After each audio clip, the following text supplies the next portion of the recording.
And I'm guessing you see it from the other side. When you experience it on yourself, you've seen it from the other side, so it's much faster to learn. Yeah, it's like you can really say there's a number of different ways of learning, isn't it?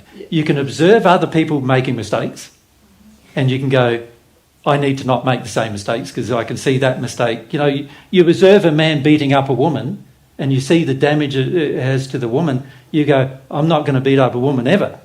Right? So if you see your own father beating up your mother, you would go, I'm never going to do that to a woman ever, wouldn't you? Because you'd see the damage to your mother. So that's an external experience that you didn't have to see and learn something.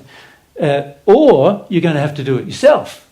So you're going to have to go through the personal experience yourself if you don't learn from your environment. And most of us are choosing to have our personal experiences, even though it's quite obvious that the same personal experience with thousands of others, millions of others, is not working for them. So many of us sort of feel like, I'll try the same thing, but it should be a different result for me because I'm me. And I'm nicer than they are, or I'm better than they are, or whatever. I'm more intelligent than they are, or I'm cleverer than they are. And so that, even though I'm doing the same thing as they're doing, it won't affect me, is the general feeling many of us have. Only to find in our future that it does.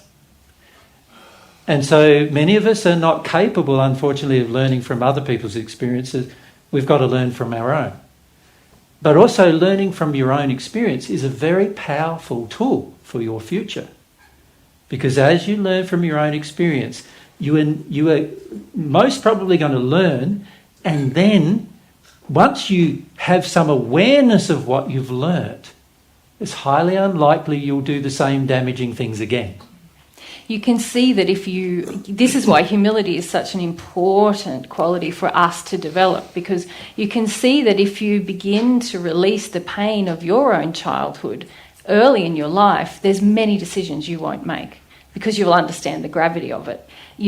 But most of us don't do that, and then we start making our own mistakes, and then we have further opportunities. And this is the grace that I was talking to Jesus about in the break. There's a lot of grace here on earth. The laws are operating, but there's a lot of opportunities for us to correct course continually, Yeah. Yep.